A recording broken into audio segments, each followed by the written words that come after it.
Donc nous sommes au vignoble du domaine de la Tuffière. Fabrice, quel vin tu mets en barrique aujourd'hui? Alors aujourd'hui, 22 février donc 2011, on met en barrique l'Anjou Rouge, donc 2010, notre cuvée automnale.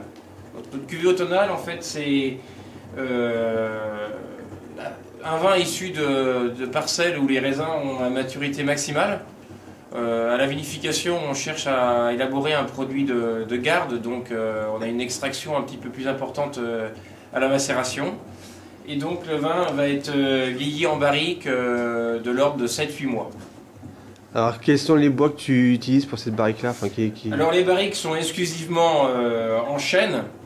Donc nous en l'occurrence ce sont du chêne français. Alors c'est des régions de France, en fait c'est le Tronchet, le Limousin, les Vosges, etc. quoi. Et combien de temps tu utilises ces barriques? Alors c'est les barriques qu'on a récupérées lorsqu'elles avaient 3 ans. On travaillait avec un château situé dans le Bordelais.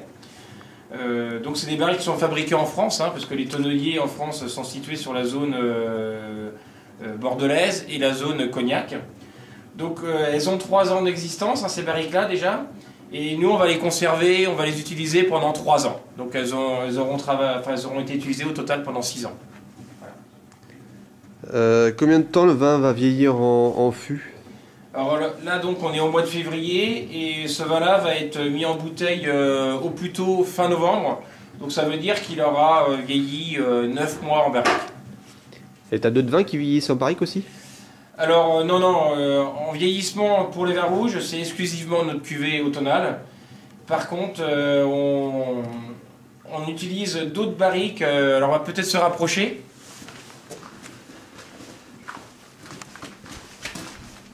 Donc, par exemple, ces barriques sont des barriques pour vin blanc. Donc à l'intérieur, là, c'est des vins issus du cépage chenin, donc récoltés en tri. Donc soit donc pour des blancs secs, des blancs secs beaucoup plus riches, hein, bien plus étoffés et vin plus haut de gamme, ou soit pour tout ce qui est moelleux, liquoreux.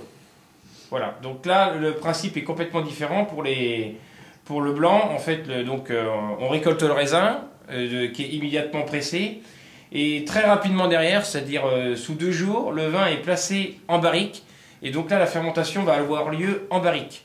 Donc c'est des fermentations qui sont très lentes, hein, et longues, aux alentours de 2 mois pour les blancs secs, et pour les moelleux liquoreux, ça peut aller jusqu'à 5-6 mois. Donc là on est à l'heure actuelle au mois de février, on est encore en pleine fermentation. Alors quel intérêt y a-t-il de les faire vieillir en fût? Alors le vieillissement en barrique joue différents rôles, hein, il est intéressant sur plusieurs points. Alors d'une part, pour accélérer en quelque sorte le vieillissement du vin rouge, parce qu'il faut imaginer qu'à travers le bois, il y a des échanges gazeux qui vont se réaliser. Alors en particulier l'oxygène présent dans l'atmosphère qui va créer ce qu'on appelle une oxydation ménagée sur le vin. Donc celui-ci, cette oxydation ménagée va assouplir les tanins, équilibrer les tanins, et donc rendre le vin plus soyeux.